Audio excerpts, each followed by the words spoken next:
ये है एपिसोड 35 अध्याय 5 कर्म संन्यास योग। नमस्कार दोस्तों, सबसे पहले आप सभी को नववर्ष की शुभकामनाएं। ये नया साल आपकी जिंदगी में नई रोशनी, नई उम्मीदें और नई उमंगें लेकर आए। अपने इस जीवन यात्रा में हम मानव जाति का कल्याण करते हुए जीवन पथ पर सदा अग्रसर रहें। दोस्तों, दुख, परेशानी, रोग, कष्ट, व्याधियां, ये सब तो जीवन में आते रहते रहेंगे। सबसे बड़ी बात है कि हम अपने जीवन में आने वाली इन सभी बाधाओं को पार करते हुए किस प्रकार का जीवन जिए, ये हम सबको सीखना है।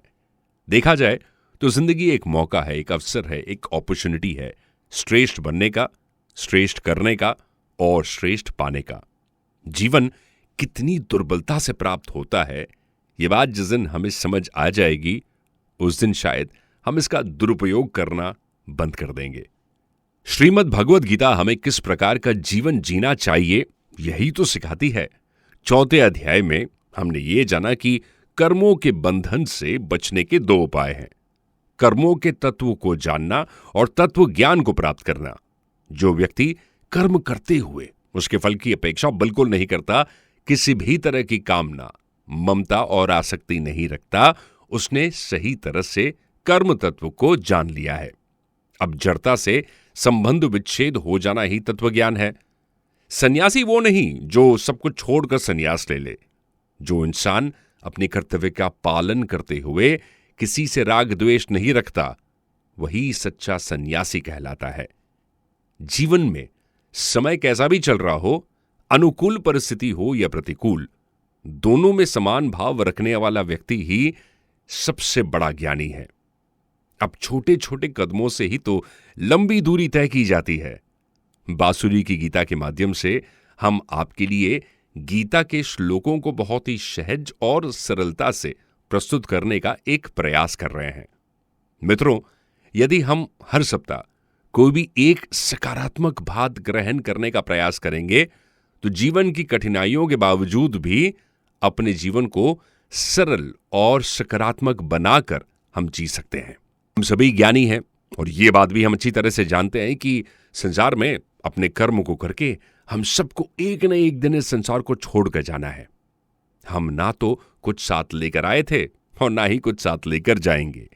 अब राग, द्वेष, ईर्ष्या, ये मेरा, ये तेरा, ये सुख, ये दुख, सबके फेर में हम अपना लक्ष्य भूल जाते हैं और इन सब में उलझकर अपने जीवन के कीमती समय को व्यर्थ गवा देते हैं।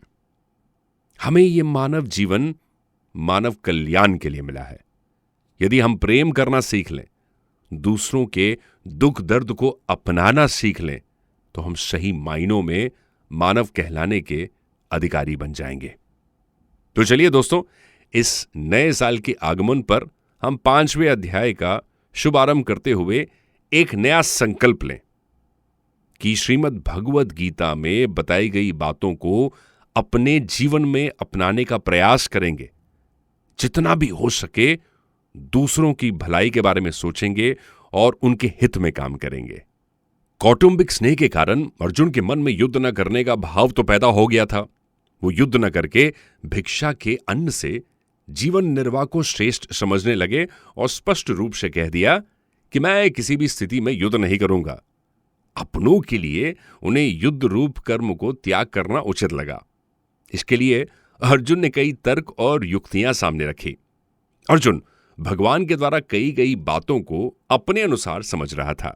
उसे यह लग रहा था कि भगवान कर्मों का स्वरूप का त्याग करके प्रचलित प्रणाली के अनुसार तत्व ज्ञान प्राप्त करने की प्रशंसा कर रहे हैं। उसी को लक्ष्य करके अर्जुन श्रीमद् भगवद गीता में श्री कृष्ण से कहते हैं कि कभी तो आप ज्ञान योग की प्रशंसा करते हैं और कभी कर्म योग की बात करते हैं। इन दोनों साधनों में जो एक निश्चित रूप से कल्याणकारक हो, आप उसे मेरे लिए कहें। कृष्ण अर्जुन को बताते हैं कि संन्यास अथवा सांख्य योग और कर्म योग दोनों ही कल्याण करने वाले हैं, परंतु उन दोनों में कर्म संन्यास यानी सांख्य योग से कर्म योग श्रेष्ठ है। इससे उसके सभी राग अपने आप ही मिट जाते हैं।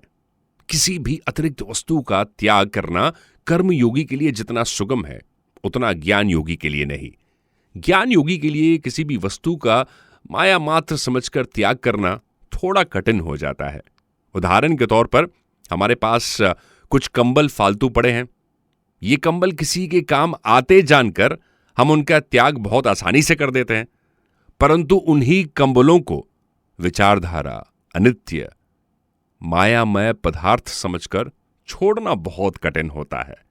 इसी प्रकार भोजन के समय थाली से रोटी निकालनी पड़े तो हम ठंडी, बासी और रूखी रोटी ही निकालेंगे, परंतु यदि वही रोटी किसी को देनी है तो हम अच्छी रोटी ही निकालेंगे, खराब नहीं।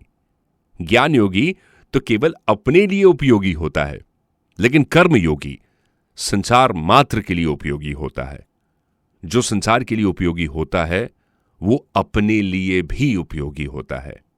तो चलिए दोस्तों, कर्मयोगी बनकर इस संसार को और सुखमय बनाते हैं। जितना बन सके दूसरों की सेवा में सोचना और उनके लिए कर्म करना, यही तो हमारी जिंदगी का लक्ष्य और मकसद होना चाहिए। आज का ये एपिसोड कैसा लगा कमेंट करके हमें जरूर बताएं। और हां, आपसे एक गुजारिश जरूर है, इस वीडियो के लिंक को व्हाट्सएप, अपने सोशल मीडिया चैनल्स के माध्यम से दूसरों तक जरूर पहुंचाएं। धन्यवाद।